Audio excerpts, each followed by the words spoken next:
Hi. I'm recording in my bathroom because it's the cleanest background I have and the best lighting. I'm recording this at night.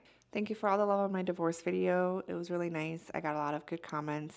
Seems like it resonated with people, and I got comments both personally and on the video, and I really appreciate that. It was definitely achieving what I wanted it to achieve, just to like connect with people and remind anyone going through something similar that they're not alone and just give some hope to those people. So thanks for watching and for all the love.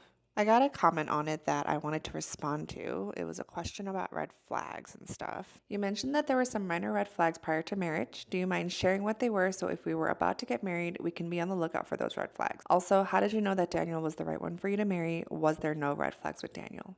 So I was thinking about how to answer this question, and obviously I want to make a helpful video. Also, I'm specifically talking to girls who want to marry guys and people who are not married yet. If you're already married, then I feel like there's just like a whole nother layer of your situation to kind of like unpack and talk about. So that's not really who I'm talking to. But if you're not married yet and you're a girl who wants to marry a guy, and maybe you are also already in a relationship and you're not quite sure like if it's the right call for you to get married, then I'm talking to you too. And then on top of that, I'm also mostly talking to Christian girls who want to marry a Christian guy. So if you don't fall into that category, then I think a lot of the things that I'll say are still relevant, but it might not be like fully relevant. So I was thinking about how to organize this video, and I think I'm gonna kind of answer this question with questions. So these are questions you can kind of ask to see if your boyfriend kind of has some of these red flags, but I am kind of speaking from experience and just kind of talking through things that I've learned through being in 2 different marriages, just things that I think will be helpful for other girls to know.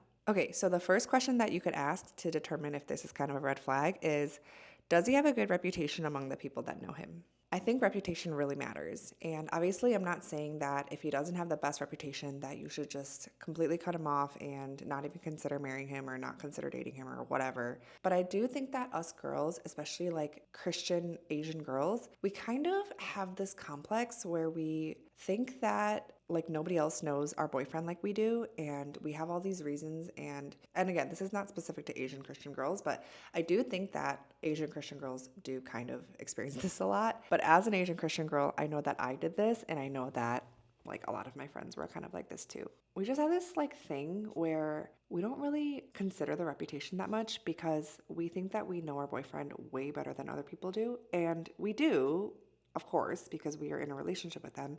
But I think we need to put a little bit more emphasis and a little bit more trust in the reputation. Like, why do they have that reputation? It's because this collective group of people perceive your boyfriend a certain way, and your boyfriend has created that reputation for himself. I'm not talking about the extremes here. I'm not talking about like situations where his reputation precedes him for an unreasonable reason or like something that's not fair or something. I'm talking about his reputation is the way that he is because that is how he is. And that's the reputation that he created for himself. I think that we know our boyfriend best, and obviously we need to give grace and we need to consider these things in the context of why his reputation is that way. But I also think that if everybody is wondering, like, why is she dating him? He's such a jerk. He's not that great. He has issues that are concerning. We should not ignore those things, and those things matter. And sure, if there are some people who have this perception of him that's not fair or that's just incorrect, like straight up wrong, like based on a misunderstanding or something like that, fine. But in general, I think us girls, we really need to consider reputation way more. It's just something that should not be ignored. And if he has a bad reputation, people who know him at church, people who know him at school, people who know him at work, like they don't all have good things to say about him, or most of them, I would say that's kind of a red flag. So think about that. The next thing is, how does he treat your parents?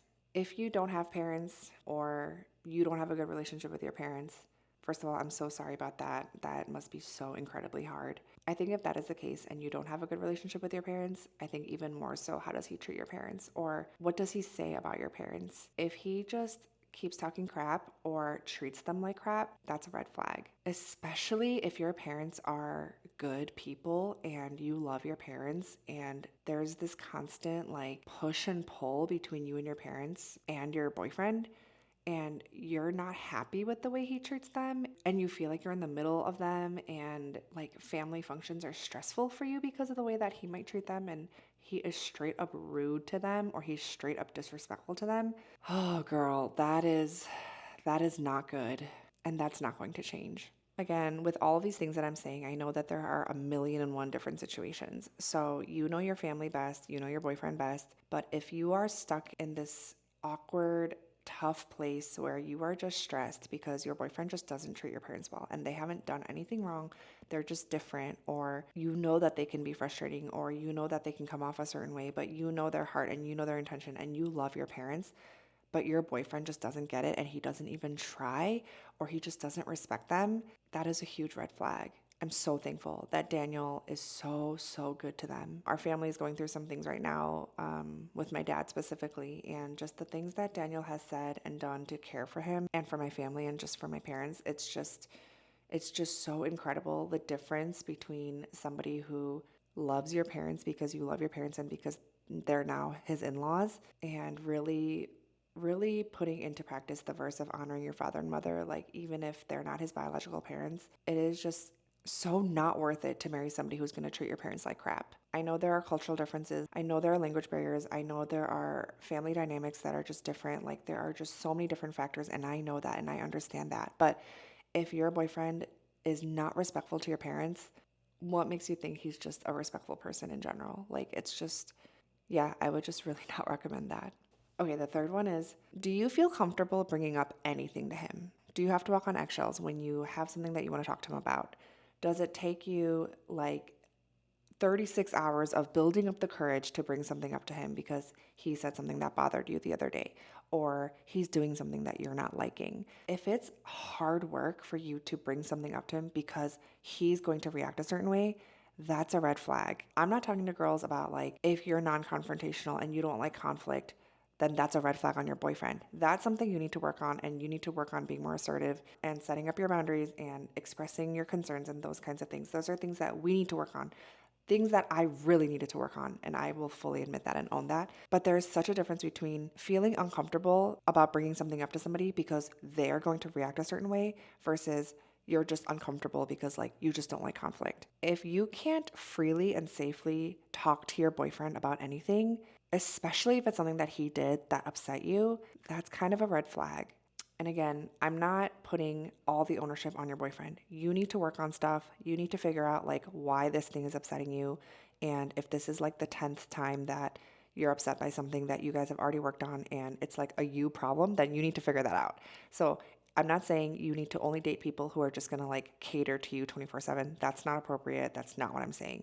But if you cannot freely just go up to your boyfriend and be like, hey, can I talk to you about something? And his response is not anything similar to like, what's up?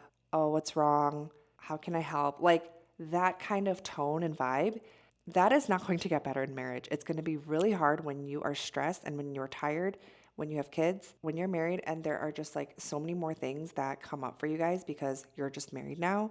And that is the rest of your life. It's just going to be exhausting when you can't just share what you want to share freely. Again, I know there's a lot of reasons why someone might react this way, and I'm sure there are some topics that are more triggering to your boyfriend than others. And, you know, these are things you need to work out, like go to couples counseling if you need to, go to your individual therapy if you need to, like figure that out. But at the end of the day, you should be able to freely express concern to your boyfriend and not feel like you're walking on eggshells. That is my desire for girls. Like, we should be able to tell our boyfriends, and, you know, obviously this goes both ways. They should be able to talk to you too. So without getting defensive and without feeling attacked all the time, where like it just turns into like a whole thing anytime you confront them about something. I've had it both ways. It's just not going to get better as quickly as you think that will. And it's very exhausting to live like that on a daily basis.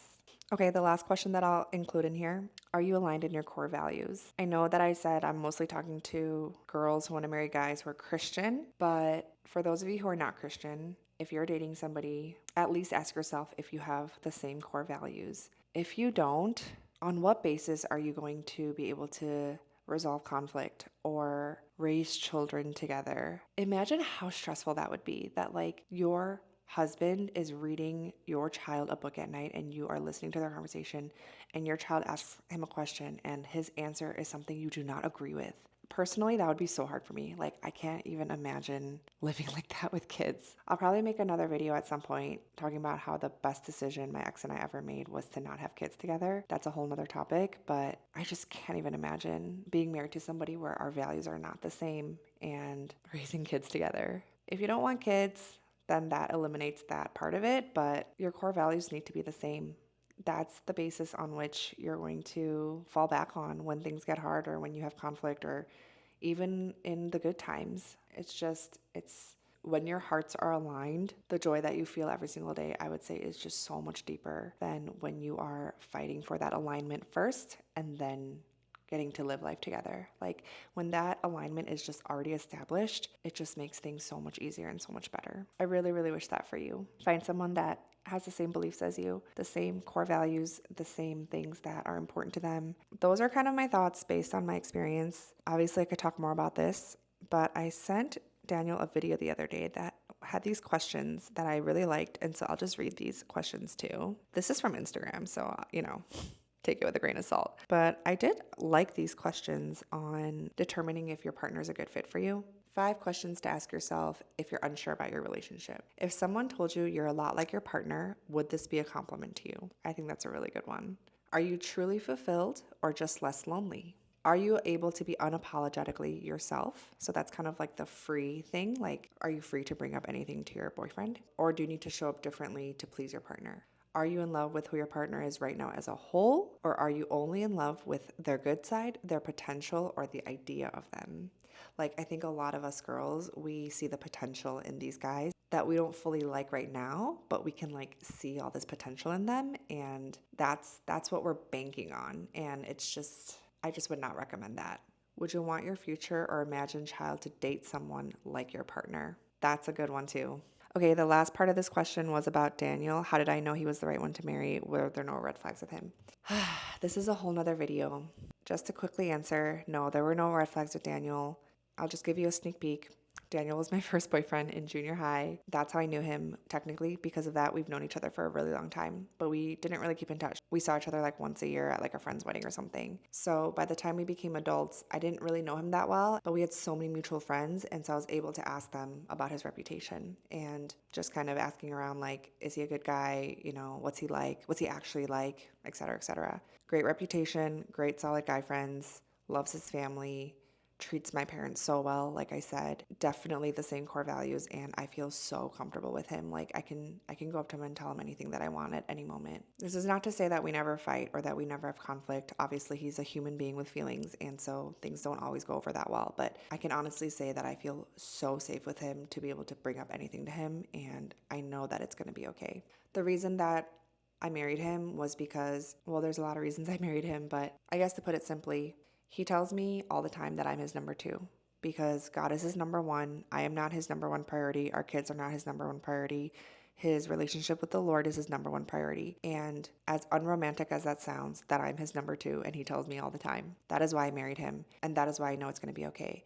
Because no matter what happens, at the end of the day, his first love is to Christ, and his values and love for the Lord is what's going to make him a better husband, a better father. So yeah, I put him through an interrogation process before we started dating. I asked him so many questions, things that I was not willing to tolerate ever again. I can talk about some of those things in another video where I have very personal red flags that I consider not to be red flags for everybody, but for me, they were just like things that I would just literally were never going to tolerate again based on my experience, aside obviously from the gender stuff, but even just other behaviors that I just was never ever going to tolerate again. And so if he answered any of those questions like incorrectly, then I would have told him like, okay, that's great for you, but I'm not interested, and have a nice life. Luckily, he didn't engage in any of those behaviors that I was not willing to put up with. A lot of the things that I talked about in this video, I did ask him about. That is just my desire for my friends, anyone watching this who's not married yet, girls who deserve to have good husbands, who should be treated a certain way, who are in relationships that they're not completely satisfied with for whatever reason. Trust yourself. You're smart, and it can be better than this. If you're in a relationship that you're really not sure about, you can watch my other video called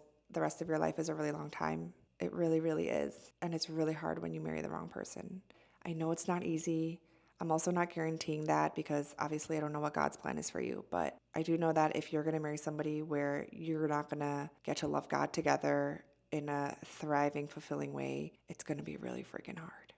And if you're not Christian and you marry somebody who doesn't make you feel like your best self every day and you're just kind of feeling crappy a little bit every day, that's going to really suck. I feel like I could talk about this for a long time because it's just something I don't want anyone else to go through, but I will leave it at that. Thanks for watching. Feel free to ask more questions. I will try to answer them. I'm here for you. I'm also speaking from my personal experience, so you do you, but trust yourself. Okay, see you next time. Bye.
The next thing is